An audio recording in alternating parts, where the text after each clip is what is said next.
Loose motions ಜಾಸ್ತಿ ಆಗ್ತಾ ಇರುತ್ತೆ. ಅವರಿಗೆ ನಾವೇನು ಹೇಳ್ತೀವಿ, ಗೋಧಿ ತಗೊಳ್ಳೋದ್ರಿಂದ ಉಬ್ಬರ ಜಾಸ್ತಿ ಆಗುತ್ತೆ. ಈ IBS ಈ ಸಕ್ಕರೆ ಕಾಯಿಲೆ, BP ಕಾಯಿಲೆ ಇದ್ದಂಗೆ ಒಂದ್ಸರಿ ಬಂದರೆ ಬಿಡಲ್ಲ. ಮೋಷನ್ ಪಾಸ್ ಮಾಡಬೇಕಾದ್ರೆ ಫೋನ್ ಇರಲೇಬೇಕು, ಇಲ್ಲ ಅಂತ ಹೇಳಿದ್ರೆ ಏನೋ ಇಲ್ಲ ಅನ್ನೋ ಥರ ಫೀಲ್ ಆಗುತ್ತೆ. ಅವರಿಗೆ ಅಡುಗೆ ಮಾಡೋರ್ಗೂ ಇದ್ರ ಬಗ್ಗೆ ಗೊತ್ತಿರಬೇಕು. ಮೋಷನ್ ಪಾಸ್ ಮಾಡೋದು ಒಂದು ಆರ್ಟ್.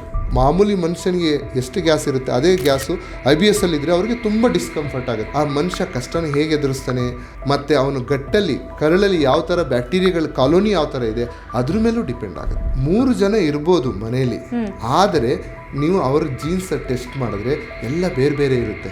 ಡಾಕ್ಟರ್, ಕೆಲವರಿಗೆ ಈವ್ನಿಂಗ್ ಟೈಮಲ್ಲಿ ತುಂಬ ಬ್ಲೋಟಿಂಗ್ ಆಗುತ್ತೆ, ಹೊಟ್ಟೆ ಉಬ್ಬರಿಸ್ದಂಗೆ ಆಗೋದು, ಮಾರ್ನಿಂಗ್ ಟೈಮಲ್ಲಿ ಓಕೆ ನಾರ್ಮಲ್ ಅಂತ ಅನಿಸುತ್ತೆ.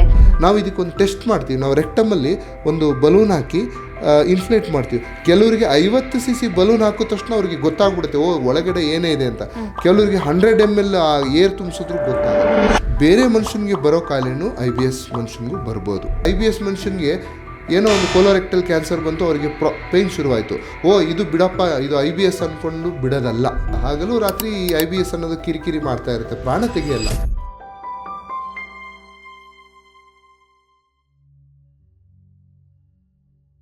ನಮಸ್ತೆ, ನೀವು ನೋಡ್ತಾ ಇದ್ದೀರಾ ವಿಜಯ ಕರ್ನಾಟಕ. ನಾನು ರಕ್ಷಾ ಕೋಟ್ಯಾನ್. IBS ಇದನ್ನು ನಾವು ಇರಿಟೇಬಲ್ ಬೌಲ್ ಸಿಂಡ್ರೋಮ್ ಅಂತ ಹೇಳಿ ಕರಿತೇವೆ. ಇದು ಜೀರ್ಣಾಂಗ ವ್ಯವಸ್ಥೆಗೆ ಸಂಬಂಧಿಸಿದಂಥ ಒಂದು ಕಂಡೀಷನ್ ಅಂತಲೇ ಹೇಳ್ಬೋದು. IBS ಅಂತ ಹೇಳಿದ್ರೆ ಏನಪ್ಪ, ಈ ಒಂದು ವರ್ಡನ್ನು ನಾವು ಹೊಸದಾಗಿ ಕೇಳ್ತಾ ಇದ್ದೀವಿ ಅಂತ ಕೆಲವರಿಗೆ ಅನ್ನಿಸ್ಬೋದು. ಆದರೆ ಇದಕ್ಕೆ ಸಂಬಂಧಿಸಿದಂಥ ಗುಣಲಕ್ಷಣಗಳು ನಿಮ್ಮಲ್ಲೂ ಕೂಡ ಆಗಿರಬಹುದು. ಹಾಗಿದ್ರೆ ಈ IBS ಅಂತ ಹೇಳಿದ್ರೆ ಏನು, ಇದಕ್ಕೆ ಚಿಕಿತ್ಸೆ ಯಾವ ರೀತಿಯಾಗಿರುತ್ತೆ, IBSನ ಮುಖ್ಯ ಗುಣಲಕ್ಷಣಗಳು ಯಾವೆಲ್ಲ, ಇದನ್ನು ಬರದೇ ಇರೋ ರೀತಿಯಲ್ಲಿ ತಡೆಗಟ್ಟೋದಕ್ಕೆ ಸಾಧ್ಯ ಆಗುತ್ತಾ, ಈ ಎಲ್ಲ ವಿಚಾರದ ಬಗ್ಗೆ ಹೆಚ್ಚಿನ ಮಾಹಿತಿಯನ್ನು ತಿಳಿಸ್ಕೊಡೋದಕ್ಕೆ ಇವತ್ತು ನಮ್ಮ ಜೊತೆ ಇದ್ದಾರೆ doctor Praveen Kumar, senior consultant, medical gastroenterology, Apollo hospitals, Seshadripuram, Bangalore. Doctor, ಕಾರ್ಯಕ್ರಮಕ್ಕೆ ಸ್ವಾಗತ. ನಮಸ್ತೆ ಸರ್. ಈಗ IBS ಬರೋದಕ್ಕೆ ಮುಖ್ಯ ಕಾರಣ ಏನು ಅಂತ ಹುಡುಕಿದಾಗ ಅಲ್ಲಿ ಮೂಲ ಕಾರಣ ಏನಿರುತ್ತೆ? ಯಾಕಂದರೆ ಈಗ ಒಂದು 10 ಜನರಲ್ಲಿ ಒಂದಿಬ್ಬರಿಗೆ ಯಾಕೆ IBS ಬಂತು, ರೆಸ್ಟ್ ಆಫ್ ದ ಪೀಪಲ್ಗೆ ಯಾಕೆ ಬರಲಿಲ್ಲ? ಈಗ ಒಂದೇ ಮನೆಯಲ್ಲಿ ಅಂತ ಇಟ್ಕೊಳ್ಳೋಣ ಸರ್. ಈಗ ಆಹಾರ, ಈಗ ಕರುಳು ಅಥವಾ ಗಟ್ಟು ಅಂತ ಬಂದಾಗ ನಾವು ಯೂಶಲಿ ಏನು ಅನ್ಕೋತೀವಿ, ನಾವು ತಿನ್ನೋ ಆಹಾರನೇ ಮೂಲ ಕಾರಣ ಅಂತ. ಒಂದು ಮನೆಯಲ್ಲಿ 3 ಜನ ಮಕ್ಕಳಿದ್ದಾರೆ ಅಂದರೆ 3 ಜನಕ್ಕೂ ಅದೇ ಆಹಾರ ಕೊಡ್ತಾ ಇರ್ತಾರೆ ಅಮ್ಮ, ಆದರೆ ಯಾಕೆ ಒಬ್ಬರಿಗೆ ಮಾತ್ರ IBS ಬಂದಿದೆ? ಕಾರಣ ಹುಡುಕ್ಬೇಕಲ್ವ ಸರ್, ನಾವು ಏನು ಹೇಳ್ತೀರಾ? ಭಾಳ ಒಳ್ಳೆ ಕ್ವಶನ್ ಕೇಳಿದ್ರಿ. ನೋಡಿ, ಇದು 3 ಜನ ಇರ್ಬೋದು ಮನೆಯಲ್ಲಿ, ಆದರೆ ನೀವು ಅವ್ರ ಜೀನ್ಸ್ ಟೆಸ್ಟ್ ಮಾಡಿದ್ರೆ ಎಲ್ಲ ಬೇರೆ ಬೇರೆ ಇರುತ್ತೆ. ಓಕೆ, ಇದಕ್ಕೆ ನಾವು ವೇರಿಯನ್ಸ್ ಅಂತೀವಿ. ಪ್ರಪಂಚದಲ್ಲಿ ಒಂದೇ ಥರ ಭಾಳ ಕಷ್ಟ ಇರಲ್ಲ, ಐಡೆಂಟಿಕಲ್ ಟ್ವಿನ್ಸ್ ಆದರೆ ಮಾತ್ರ. ಓಕೆ, ತೋ ಬೇರೆ ಬೇರೆ ಜೀನ್ಸ್ ಇರೋದ್ರಿಂದ ಅವ್ರ ಬಾಡಿನಲ್ಲಿರೋ ಕೆಮಿಕಲ್ಸು ಸೀಕ್ರೆಟ್ ಆಗೋದು ಬೇರೆ ಬೇರೆ ಇರುತ್ತೆ. ಅವ್ರದ್ದು ನರ್ವ್ ಇಂಪಲ್ಸ್ ಇರುತ್ತಲ್ಲ, ಅದು ಬೇರೆ ಬೇರೆ ಇರುತ್ತೆ. ಅವರು ಅವ್ರಿಗೆ ಯಾವ ಥರ ಲೈಫಲ್ಲಿ ಕಷ್ಟ ಬಂದಾಗ ಅದನ್ನು ಎದುರಿಸೋದು ಬೇರೆ ಬೇರೆ ಇರುತ್ತೆ. ಹಾಗಾಗಿ ಅವರ ಸೈಕ್ ಅಂತೀವಿ, ಎಮೋಷನ್ಸು ಡಿಫ್ರೆಂಟ್ ಇರುತ್ತೆ. ಹಾಗಾಗಿ ಒಬ್ಬರಿಗೆ ಇರ್ಬೋದು, ಇನ್ನೊಬ್ಬರಿಗೆ ಇಲ್ದನೇ ಇರ್ಬೋದು.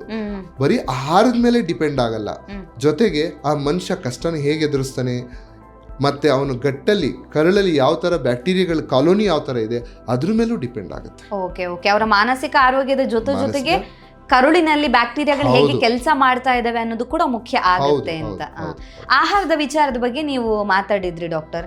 ಆಹಾರ ಅಂತ ಬಂದಾಗ ಕೆಲವರು ಹೇಳ್ತಾರೆ ಮೊಸರು ಅಥವಾ ಹಾಲಿನ ಉತ್ಪನ್ನಗಳು, ಕಾಫಿ, ಇದನ್ನೆಲ್ಲ ತಿಂದರೆ IBS ಇದ್ದವರಿಗೆ ಅಷ್ಟೊಂದು ಒಳ್ಳೇದಲ್ಲ ಅಂತ. ಹೌದಾ, ನಿಜವಾಗಿಯೂ IBS ಇದ್ದವರು ಆಹಾರಗಳಲ್ಲಿ ಬದಲಾವಣೆಯನ್ನು ಮಾಡ್ಕೋಬೇಕಾಗುತ್ತಾ? ಯಾವೆಲ್ಲ ಆಹಾರಗಳು ಉತ್ತಮ, ಯಾವುದನ್ನೆಲ್ಲ ಅವಾಯ್ಡ್ ಮಾಡಬೇಕು ಅಂತ? IBSಗೆ ಮುಖ್ಯವಾದ ಚಿಕಿತ್ಸೆ ಅಂದರೆ ಲೈಫ್ ಸ್ಟೈಲ್, ಜೀವನ ಶೈಲಿಯಲ್ಲಿ ಬದಲಾವಣೆ ಮಾಡ್ಕೋಬೇಕು. ಜೀವನ ಶೈಲಿ, ಇದರಲ್ಲಿ ಆಹಾರ ತುಂಬ ಪ್ರಾಮುಖ್ಯತೆ ವಹಿಸುತ್ತೆ. ಈಗ ಕೆಲವರಿಗೆ IBSD ಅಂತೀವಿ, ಲೂಸ್ ಮೋಷನ್ಸ್ ಜಾಸ್ತಿ ಆಗ್ತಾ ಇರುತ್ತೆ. ಅವರಿಗೆ ನಾವೇನು ಹೇಳ್ತೀವಿ, ಹಾಲು ಬೇಡ. ಹಾಲಿಂದ ಏನಾಗುತ್ತೆ, ಹಾಲಿನ ಜೀರ್ಣಶಕ್ತಿ ನಾವು ವಯಸ್ಸಾದಂಗೆ ಕಡಿಮೆ ಆಗುತ್ತೆ. ಆವಾಗ ಲ್ಯಾಕ್ಟೋಸ್ ಇಂಟಾಲರೆನ್ಸ್ ಆಗಿ ಲೂಸ್ ಮೋಷನ್ಸ್ ಚಾನ್ಸಸ್ ಇರುತ್ತೆ ಒಂದು.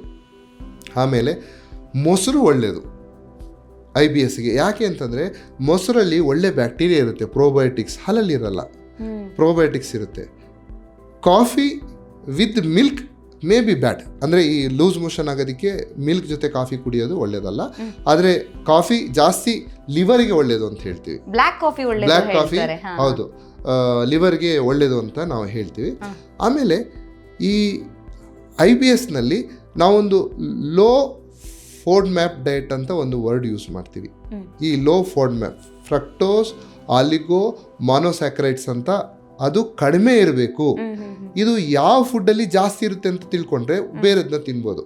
ಈಗ ಹಣ್ಣುಗಳಲ್ಲಿ ಈ ಸೇಬಲ್ಲಿ ಜಾಸ್ತಿ ಇರುತ್ತೆ, ಇದು ಸೇಬನ್ನ ಕಡಿಮೆ ಮಾಡಬೇಕು IBS ಇದ್ದವರು. ಈ ಗಾರ್ಲಿಕ್, ಆನಿಯನ್ನು ಅದರಲ್ಲಿ ಇದು ಅದನ್ನ ಕಡಿಮೆ ಮಾಡಬೇಕು IBS ಇದ್ದವರು, ಆಯ್ತಾ. ಆಮೇಲೆ ಕೆಲವು ಟೈಮು ಈ ಗೋಧಿ ತಗೊಳ್ಳೋದ್ರಿಂದ ಉಬ್ಬರ ಜಾಸ್ತಿ ಆಗುತ್ತೆ, ಗೋಧಿನ ಕಡಿಮೆ ಮಾಡಬೇಕು. ಆಮೇಲೆ ಈ ಭೂಮಿ ಕೆಳಗೆ ಬೆಳೆಯೋ ಪದಾರ್ಥಗಳನ್ನ ಕಡಿಮೆ ಮಾಡಬೇಕು. ಅಂದ್ರೆ ಭೂಮಿ ಒಳಗಡೆ ಈಗ ಪೊಟ್ಯಾಟೊ, ಸ್ವೀಟ್ ಪೊಟ್ಯಾಟೊ, ಬೀಟ್ರೂಟ್. ಹೌದು. ಓಕೆ. ಯಾಕೆ ಡಾಕ್ಟರ್, ಅಂದ್ರೆ ಮಣ್ಣಲ್ಲಿ ಬೆಳೆಯೋ ಭೂಮಿ ಒಳಗಡೆಯಿಂದ ಬರುವಂತದ್ದು ಯಾಕೆ ಎಫೆಕ್ಟ್ ಆಗುತ್ತೆ? ಅದರಲ್ಲಿ they contain high FODMAP, fructose, oligo, saccharides ಅಂತ ಇರುತ್ತೆ. ಅಂದ್ರೆ ಡಯಾಬಿಟಿಸ್ ಇದ್ದವರಿಗೆ ತಿನ್ನಬಾರ್ದು ಹೇಳ್ತಾರೆ ಯೂಶಲಿ, ಆ ತರ ಸ್ವೀಟ್ ಪೊಟ್ಯಾಟೊ ಎಲ್ಲ ಕಾರ್ಬೋಹೈಡ್ರೇಟ್ ಜಾಸ್ತಿ ಇರುತ್ತೆ. ಹಾಗಾಗಿ ಇದು IBS ಅಲ್ಲಿ ಒಳ್ಳೇದಲ್ಲ ಅಂತ ಅದನ್ನ ಅವಾಯ್ಡ್ ಮಾಡೋದಕ್ಕೆ ಹೇಳ್ತಾರೆ. ಇದನ್ನ ಲೋ FODMAP ಡಯಟ್ ಅಡ್ವೈಸ್ ಮಾಡ್ತೀವಿ. ಓಕೆ. ಸೊ ಮಿಲ್ಕ್ ಅವಾಯ್ಡ್ ಮಾಡಬೇಕಾಗುತ್ತೆ, ಈರುಳ್ಳಿ, ಬೆಳ್ಳುಳ್ಳಿ ಅಥವಾ ಪೊಟ್ಯಾಟೊ, ಸೇಬು. ಓಕೆ. ಇದನ್ನೆಲ್ಲ ಅವಾಯ್ಡ್ ಮಾಡಿದ್ರೆ ಕಂಟ್ರೋಲಿಗೆ ತರಕ್ಕಾಗತ್ತಾ? ಹೌದು, ಆದಷ್ಟು ಕಂಟ್ರೋಲಿಗೆ ಬರುತ್ತೆ. ಅದರಲ್ಲೂ ಕಂಟ್ರೋಲ್ ಬರಲಿಲ್ಲ ಅಂದರೆ ನೆಕ್ಸ್ಟ್ ವಿ ಗೋ ಫಾರ್ ಫಾರ್ಮೋಕೊಥೆರಪಿ. ಫಾರ್ಮೋಕೊಥೆರಪಿ ಅಂತಂದರೆ ಅದರಲ್ಲಿ 2 ಟೈಪ್ ಇರುತ್ತೆ. ಒಂದು ಈಗ ಡೈರಿಯಲ್ ಟೈಪ್ ಅಂತಂದರೆ ನಾವು ಅದರಲ್ಲಿ ಅಲೋಸೆಟ್ರಾನ್ ಅಂತ ಮೆಡಿಸನ್ ಯೂಸ್ ಮಾಡ್ತೀವಿ. ಕಾನ್ಸ್ಟಿಪೇಷನ್ ಅಂತಂದರೆ ನಾವು ಲ್ಯುಬಿಪ್ರೋಸ್ಟನ್ ಅಂತಿರುತ್ತೆ, ಆ ಮೆಡಿಸನ್ನ ಯೂಸ್ ಮಾಡ್ತೀವಿ. ಆಮೇಲೆ ಪ್ರುಕೊಲೋಪ್ರೈಡ್ ಅಂತ ಯೂಸ್ ಮಾಡ್ತೀವಿ. IBS ಕಾನ್ಸ್ಟಿಪೇಷನ್ ಇದ್ದಾಗ ಈ ಪ್ರುಕೊಲೋಪ್ರೈಡು ಅದೆಲ್ಲ ಲ್ಯುಬಿಪ್ರೋಸ್ಟನ್ ಏನು ಮಾಡುತ್ತೆ ಅಂದರೆ ಈ ಕರ್ಣನ ಮೂಮೆಂಟ್ ಜಾಸ್ತಿ ಮಾಡುತ್ತೆ, ಆವಾಗ ಮೋಷನ್ ಈಸಿಯಾಗಿ ಹೋಗುತ್ತೆ, ಸಿಂಪ್ಟಮ್ಸ್ ಕಡಿಮೆ ಆಗುತ್ತೆ. ಲೂಸ್ ಮೋಷನ್ ಇದ್ದಾಗ ಈ ಅಲೋಸೆಟ್ರಾನ್ ಅಂತ ಈ ಮೆಡಿಸಿನ್ಸ್ ಎಲ್ಲ ಏನು ಮಾಡುತ್ತೆ, ಈ ಮೋಷನನ್ನು ಟೈಟ್ ಮಾಡುತ್ತೆ, ಆವಾಗ ಫ್ರೀಕ್ವೆನ್ಸಿ ಕಡಿಮೆ ಆಗುತ್ತೆ. ಹಾಗೆ ಇದಕ್ಕೆ ಲೈಫ್ ಸ್ಟೈಲ್ ಇಂಪಾರ್ಟೆಂಟು, ಜೊತೆಗೆ ನಾನು ಹೇಳ್ದಂಗೆ ಈ ಫಾರ್ಮೋಕೊಥೆರಪಿನೂ ಇಂಪಾರ್ಟೆಂಟ್. ಓಕೆ. ಡಾಕ್ಟರ್, ಹಾಗಿದ್ರೆ ಈಗ IBS ಇದ್ದವರಿಗೆ ಟ್ರೀಟ್ಮೆಂಟ್ ಎಷ್ಟು ಟೈಮ್ ತನಕ ಮುಂದುವರಿಯುತ್ತೆ ಅಂತ? ಅಂದರೆ ಈಗ ಯಾವುದೋ ಒಂದು ಕಾಯಿಲೆ ಶುರುವಾಯಿತು ಅಂದಾಗ ಆಸ್ಪತ್ರೆಗೆ ಹೋಗ್ತಾರೆ, ಟ್ರೀಟ್ಮೆಂಟ್ ತಗೊಳ್ತಾರೆ, ಕ್ಯೂರ್ ಆಗುತ್ತೆ ಅಂತ ಇರುತ್ತೆ. ಆದರೆ IBSನಲ್ಲಿ ಕ್ಯೂರ್ ಅಂತ ಹೇಳ್ತೀರಾ ಅಥವಾ ಕಂಟ್ರೋಲ್, ಅದನ್ನು ನಿಯಂತ್ರಣದಲ್ಲಿ ಇಡ್ಬೋದಷ್ಟೇ, ಮತ್ತೆ ವಾಪಸ್ ಬರುವಂಥ ಸಾಧ್ಯತೆ ಇದೆ ಅಂತ ಹೇಳೋದಕ್ಕಾಗತ್ತಾ ಅಂತ ಹೇಗೆ ಹೇಳ್ತೀರಾ? ಈ IBS ಈ ಸಕ್ಕರೆ ಕಾಯಿಲೆ, BP ಕಾಯಿಲೆ ಇದ್ದಂಗೆ ಒಂದ್ಸರಿ ಬಂದರೆ ಬಿಡಲ್ಲ. ಹಾಗಾಗಿ ಇದಕ್ಕೆ ಥೆರಪಿನೂ ಲೈಫ್ ಲಾಂಗ್ ಇರುತ್ತೆ. ಜೊತೆಗೆ ಇದರಲ್ಲಿ ಏನು ಅಡ್ವಾಂಟೇಜ್ ಏನು ಅಂತಂದರೆ majority treatment lifestyle modification ಮಾಡ್ಕೊಂಡಿರಿ, ಇಡೀ ಜೀವನ ಇರಿ, ಅದ್ರಲ್ಲಿ ಸೈಡ್ ಎಫೆಕ್ಟ್ ಏನೂ ಇಲ್ಲ ಜೀವನ ಶೈಲಿ. ಆದರೆ ಮಾತ್ರೆ ತೊಗೊಂಡ್ರೆ ಸೈಡ್ ಎಫೆಕ್ಟ್ ಇರುತ್ತೆ. ಹಾಗಾಗಿ ಇದು ಜೀವನ ಶೈಲಿ, ಫುಡ್ ಎಲ್ಲ ಬದಲಾಯಿಸಬೇಕಾಗತ್ತೆ, ಜೊತೆಗೆ ಮಾತ್ರೆನೂ ತಗೊಳ್ಬೇಕಾಗತ್ತೆ, ಜೊತೆಗೆ ಆಲ್ಮೋಸ್ಟ್ ಇದು ಲೈಫ್ ಲಾಂಗ್ ಬೇಕಾಗುತ್ತೆ. ಓಕೆ. ಇನ್ನು ಕೆಲವರಿಗೆ ವಾಶ್ರೂಮಲ್ಲಿ ಹೋದಾಗ ಹೇಳ್ತಾರೆ ಅರ್ಧ ಗಂಟೆ ಹೋದ್ರೂ ಹೊರಗೆ ಬರಲ್ಲ ಅಂತ. ಸೊ ಅಂಥವ್ರನ್ನ ಗಮನಿಸಿದಾಗ ಫೋನ್ ಹಿಡ್ಕೊಂಡೆ ಒಳಗೆ ಹೋಗಿರ್ತಾರೆ. ಸೊ ಮೋಷನ್ ಪಾಸ್ ಮಾಡಬೇಕಾದ್ರೆ ಫೋನ್ ಇರಲೇಬೇಕು, ಇಲ್ಲ ಅಂತ ಹೇಳಿದ್ರೆ ಏನೋ ಇಲ್ಲ ಅನ್ನೋ ಥರ ಫೀಲ್ ಆಗುತ್ತೆ, ಖಾಲಿ ಅನಿಸ್ಬಿಡುತ್ತೆ ಹೇಳ್ತಾರೆ. ಸೊ ವಾಶ್ರೂಮ್ಗೆ ಹೋಗೋ ಟೈಮಲ್ಲಿ ಅಲ್ಲೂ ಕೂಡ ಫೋನ್ ಯೂಸ್ ಮಾಡೋ ಅಂಥದ್ದು ಅಪಾಯನ ಅಥವಾ ಕಾಮನ್ನ? ಯೂಸ್ ಮಾಡಲಿ ಅಂತ ಹೇಳ್ತೀರಾ, ಹೇಗೆ? ಯೂಸ್ ಮಾಡಲಿ ಅಂತ ಹೇಳಲ್ಲ, ಯಾಕೆಂದರೆ ನಾವು ಸ್ವಾರ್ಥಿ ಅಲ್ಲ. ಅವ್ರು ಯೂಸ್ ಮಾಡಿದ್ರೆ ಪೇಷಂಟ್ ಜಾಸ್ತಿ ಆಗ್ತಾರೆ, ನಮಗೆ ಪೇಷಂಟ್ ಜಾಸ್ತಿ ಬೇಡ. ಯೂಸ್ ಮಾಡಬಾರ್ದು, ಮೊಬೈಲ್ ಯೂಸ್ ಮಾಡಬಾರ್ದು. ಯಾಕೆಂದರೆ ಮೋಷನ್ ಪಾಸ್ ಮಾಡೋದು ಒಂದು ಆರ್ಟ್. ಆ ಒಂದು ಈಗ ಯಾವುದೋ ಒಂದು ಆರ್ಟನ್ನು ನಾವು ಮಾಡಬೇಕಾದ್ರೆ ಕಾನ್ಸಂಟ್ರೇಷನ್ ಚೆನ್ನಾಗಿರಬೇಕು. ಮೋಷನ್ ಮಾಡಬೇಕಾದ್ರೆ ನಮ್ಮ ಆ್ಯನಲ್ ಸ್ಪಿಂಕ್ಟರ್ನ ರಿಲ್ಯಾಕ್ಸ್ ಮಾಡಬೇಕು, ಪ್ರೆಷರ್ ಹಾಕಬೇಕು, ಆವಾಗಲೇ ಮೋಷನ್ ಹೊರಗೆ ಬರೋದು, ಇಲ್ಲಾಂದರೆ ಬರಲ್ಲ. ನಾವು ಅದು ಮಾಡಬೇಕಾದ್ರೆ ನಮ್ಮ ಗಮನ ಬೇರೆ ಎಲ್ಲ ಕಡೆ ಇದ್ದರೆ ಅದು ಆ್ಯಕ್ಟಿವಿಟಿ ಸರಿ ಆಗಲ್ಲ. 30 ಮಿನಿಟ್ಸ್ ಕೂರೋದು ತಪ್ಪು. ಒಬ್ಬ ಮನುಷ್ಯ ಯಾವಾಗ ಅವನಿಗೆ ಸೆನ್ಸೇಷನ್ ಬರುತ್ತೆ, ಪ್ರೆಷರ್ ಅಂತ ನಾವು ಕಾಮನ್ ಲ್ಯಾಂಗ್ವೇಜಲ್ಲಿ ಹೇಳ್ತೀವಿ, ಆವಾಗ ಹೋಗಬೇಕು, ಎಷ್ಟಾಗುತ್ತೆ ಅಷ್ಟು ಪಾಸ್ ಮಾಡಬೇಕು, 5-6 ನಿಮಿಷಕ್ಕೆ ವಾಪಸ್ ಬಂದ್ಬಿಡ್ಬೇಕು. 30 ನಿಮಿಷದವರೆಗೂ ಕೂತ್ಕೊಂಡು ಅಲ್ಲಿ ಪ್ರೆಷರ್ ಆಗ್ತಿದ್ರೆ ಅವನು ಫಿಷರ್ಸು, ಪೈಲ್ಸು ಅಂತೆಲ್ಲ ಪ್ರಾಬ್ಲಮ್ ಶುರುವಾಗುತ್ತೆ. ಓವರ್ ಆಲ್ ಮೊಬೈಲ್ ತಗೊಂಡೋಗೋದು ತುಂಬ ಕೆಟ್ಟದು, ತಗೊಂಡೇ ಹೋಗಲೇಬಾರ್ದು. ಓಕೆ. ಯಾಕಂತ ಹೇಳಿದ್ರೆ ಇವಾಗಂತೂ ತುಂಬಾ ಜನರಿಗೆ ಅದೊಂದು ಇದ್ದೇ ಇರುತ್ತೆ, ಆ ಒಂದು ಹ್ಯಾಬಿಟ್ ಇದ್ದೇ ಇರುತ್ತೆ. ವಾಶ್ರೂಮ್ಗೆ ಹೋಗ್ಬೇಕಾದ್ರೆ ಫೋನ್ ಇಟ್ಕೊಂಡೇ ಹೋಗ್ತಾರೆ, ಅಲ್ಲಿ ಟೈಮ್ ಪಾಸ್ ಆಗಲ್ಲ ಅಂತ ಹೇಳ್ತಾರೆ. ಬಟ್ ಆಕ್ಚುಲಿ ಅದು ತಪ್ಪು ಅಂತ. ಹೌದು. ನಾಟ್ ಓನ್ಲಿ ಇದು ಮೋಷನ್ಗೆ ಅಂತಲ್ಲ, ಈವನ್ ನಿದ್ದೆ ಮಾಡೋಕ್ಕಿಂತ ಮುಂಚೆನೂ ಮೊಬೈಲ್ ನೋಡ್ತಾ ಇರ್ತಾರೆ, ಅದು ಒಳ್ಳೇದಲ್ಲ. ಒಳ್ಳೇದಲ್ಲ ಅದು. ಓಕೆ ಓಕೆ ಡಾಕ್ಟರ್, ಹಾಗಿದ್ರೆ IBSಗೆ ಹೋಮ್ ರೆಮಿಡೀಸ್ ಅಥವಾ ನಾವು ಮನೆ ಮದ್ದು ಅಂತ ಹೇಳ್ತೀವಲ್ಲ, ಏನಾದರೂ ವರ್ಕ್ ಆಗುತ್ತಾ? ಅದನ್ನು ಕುಡಿದ್ರೆ ಸರಿ ಹೋಗುತ್ತೆ, ಇದನ್ನು ತಿಂದರೆ ಸರಿ ಹೋಗುತ್ತೆ ಅಂತ ಹೇಳೋದಕ್ಕೆ ಸಾಧ್ಯ ಆಗುತ್ತಾ, ಹೇಗೆ ಅಂತ? ನಮ್ಮ ಫುಡ್ ಮೇಲೆ ಡಿಪೆಂಡ್ ಆಗಿದೆ. ಹೌದು, ನಾವು ಮನೇಲಿ ನಮ್ಮ ಫುಡ್ಡನ್ನು ನಾವು ಯಾವ ಥರ ಊಟ ಮಾಡೋ ಪ್ರಾಕ್ಟೀಸ್ ಮಾಡಿದ್ರೆ ನಮಗೆ ಈ ಕಾಯಿಲೆ ಕಡಿಮೆ ಆಗುತ್ತೆ. ನಾನು ಆವಾಗಲೇ ಹೇಳಿದ್ನಲ್ಲ, ಲೋ ಫ್ಯಾಟ್ ಡಯಟು ಜೊತೆಗೆ ಪೇಷಂಟ್ ಜೊತೆಗೆ ಅವರಿಗೆ ಅಡುಗೆ ಮಾಡೋರ್ಗೂ ಇದ್ರ ಬಗ್ಗೆ ಗೊತ್ತಿರಬೇಕು. ಅವರಿಗೆ ಇದು ಪ್ರಾಬ್ಲಮ್ ಇದೆ, ಏನು ಹಾಕಬೇಕು ಏನು ಹಾಕಬಾರ್ದು ಅಂತ ಎಜುಕೇಷನ್ ಕೊಡಬೇಕು ಅಡುಗೆ ಮಾಡೋರ್ಗೂ. ಆಯಿತಾ? ಅವರು ಅದಕ್ಕೆ ತಕ್ಕ ಆ್ಯಕ್ಚುಲಿ ಅಡುಗೆ ಮಾಡೋರು ಅವರಿಗೆ ಔಷಧಿನೂ ಕೊಡೋದು, ಅಂದರೆ ಆಹಾರ ಅವರಿಗೆ ತಕ್ಕನಾದ ಇದನ್ನು.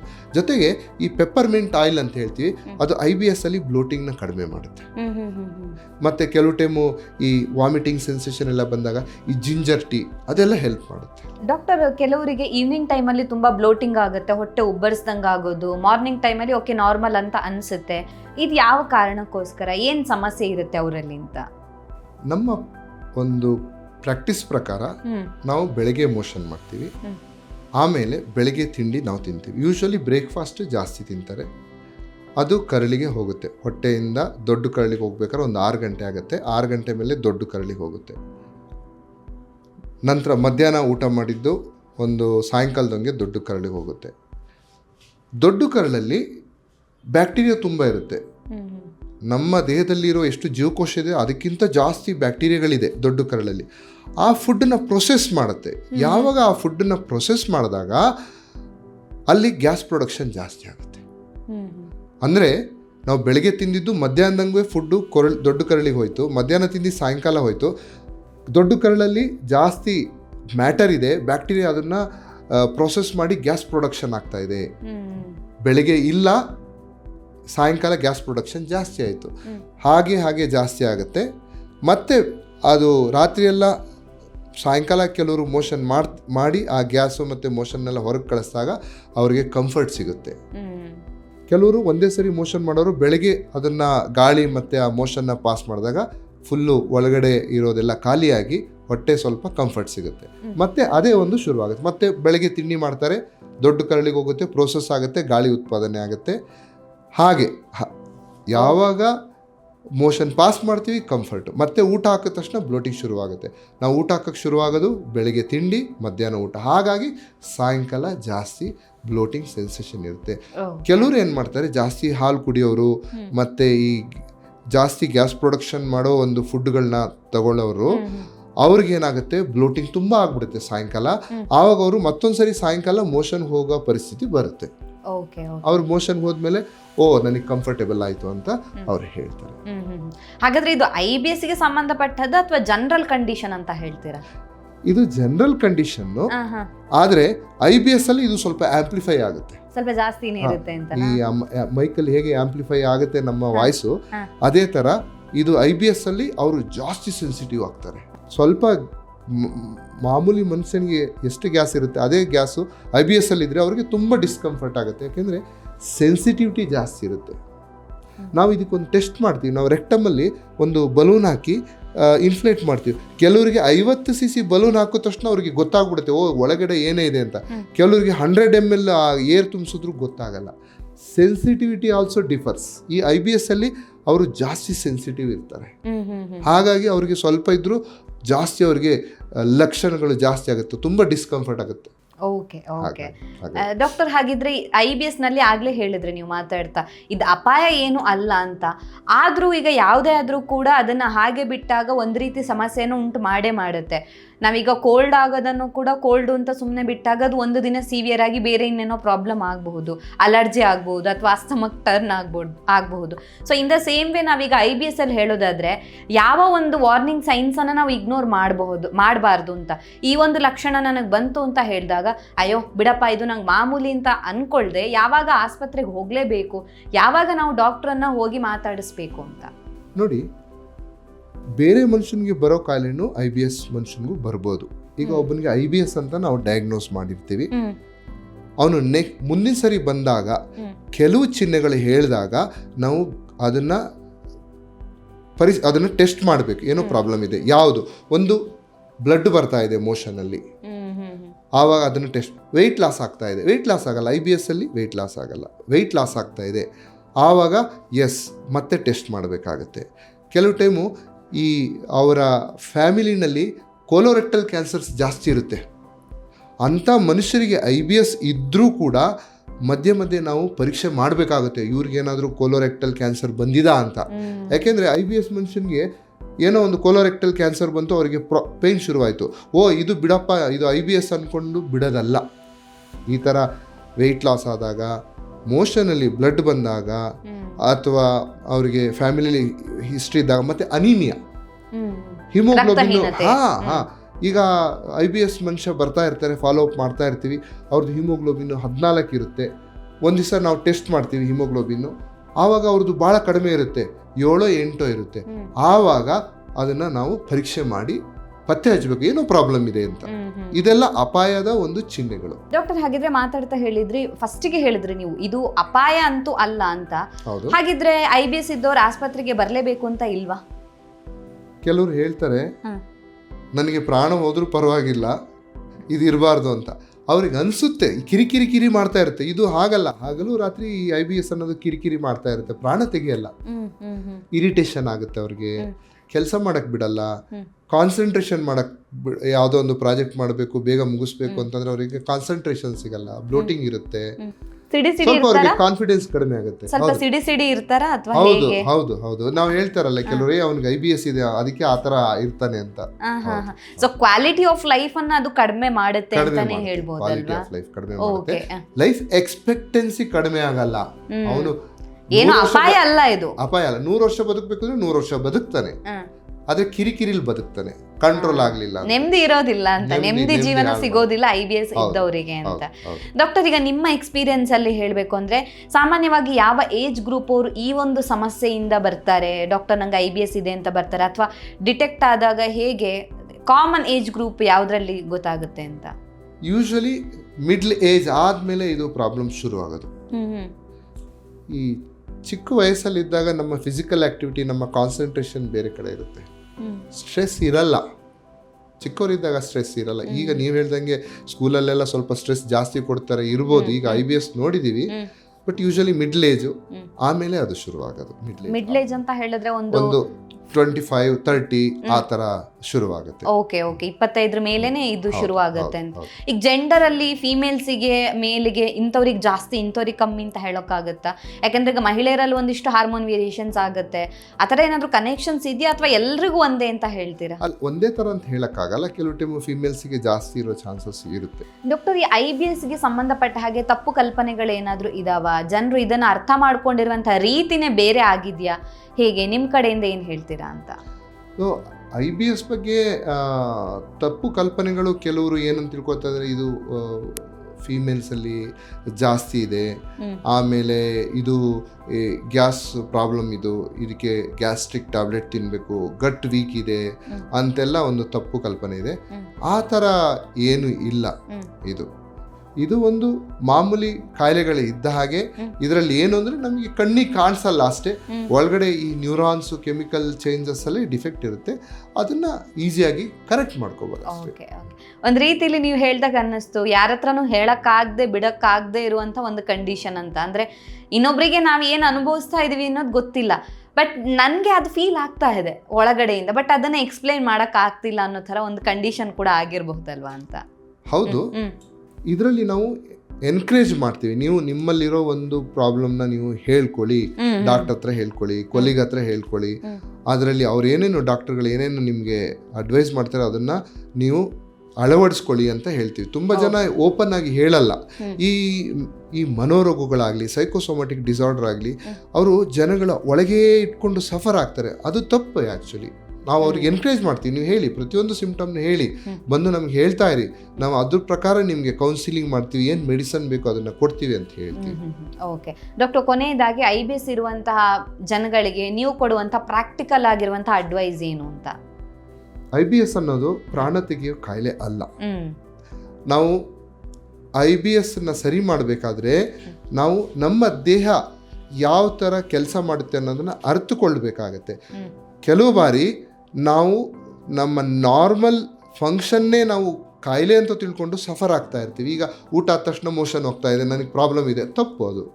ಅದು ನಾರ್ಮಲ್ ಗ್ಯಾಸ್ಟ್ರೋಕೋಲಿಕ್ ರಿಫ್ಲೆಕ್ಸು, ಅದು ಬಾಡಿ ರಿಫ್ಲೆಕ್ಸು, ಅದು ನಾರ್ಮಲು. ಯಾವಾಗ ನೀವು ತಿಳ್ಕೊಳ್ತೀರಾ ಇದೆಲ್ಲ ನಾರ್ಮಲ್ ಅಂದಾಗ ನಿಮ್ಮ IBS ಬಹುತೇಶ ಅದು ಕರೆಕ್ಟ್ ಆಗುತ್ತೆ. ಮತ್ತೆ ಫುಡ್ ಬಗ್ಗೆನೂ ತಿಳ್ಕೊಳ್ಬೇಕಾಗುತ್ತೆ ಅಷ್ಟೇ, ಇನ್ನೇನಿಲ್ಲ. Okay thank you so much doctor. ನಮ್ಮ ಇವತ್ತಿನ ಕಾರ್ಯಕ್ರಮದಲ್ಲಿ IBSಗೆ ಸಂಬಂಧಪಟ್ಟ ಹಾಗೆ ಹೆಚ್ಚಿನ ಮಾಹಿತಿಯನ್ನು ಜನರಿಗೆ ತಿಳಿಸ್ಕೊಟ್ಟಿದ್ದೀರ. ಸೊ ಇದು ಹೊರಗಡೆ ಅವರಿಗೆ ಕಾಣೋದಿಲ್ಲ, ಬಟ್ ಆದರೂ ಕೂಡ ಇದು ಒಂದು ಸಮಸ್ಯೆ ಅಲ್ಲದೆ ಇದ್ರೂ ಕೂಡ ಒಂದು ರೀತಿಯ ಸಮಸ್ಯೆ ಅನ್ನೋದನ್ನು ನಮ್ಮ ಆಡಿಯನ್ಸಿಗೆ ಒಂದು ರೀತಿ ಸರಳವಾಗಿ ಅರ್ಥ ಆಗುವ ರೀತಿಯಲ್ಲಿ ಹೇಳಿದ್ದೀರಾ. ಸೊ ಯಾವೆಲ್ಲ ಆಹಾರವನ್ನು ಸೇವಿಸಬೇಕು, ಯಾವುದನ್ನೆಲ್ಲ ಅವಾಯ್ಡ್ ಮಾಡಬೇಕು, ಎಲ್ಲದರ ಬಗ್ಗೆ ಹೆಚ್ಚಿನ ಮಾಹಿತಿಯನ್ನು ತಿಳಿಸ್ಕೊಟ್ಟಿದ್ದೀರಾ. ಧನ್ಯವಾದ ಸರ್. ನಮ್ಮ ಇವತ್ತಿನ ಕಾರ್ಯಕ್ರಮದಲ್ಲಿ IBSಗೆ ಸಂಬಂಧಪಟ್ಟ ಹಾಗೆ ಹೆಚ್ಚಿನ ಮಾಹಿತಿಯನ್ನು ಡಾಕ್ಟರ್ ನಮಗೆ ತಿಳಿಸ್ಕೊಟ್ಟಿದ್ದಾರೆ. ಆರೋಗ್ಯಕ್ಕೆ ಸಂಬಂಧಿಸಿದಂಥ ಹೆಚ್ಚಿನ ವಿಡಿಯೋಗಳನ್ನು ನಮ್ಮ ವಿಜಯ ಕರ್ನಾಟಕ ಹೆಲ್ತ್ ಪೇಜ್ನಲ್ಲಿ ನೀವು ನೋಡಬಹುದು.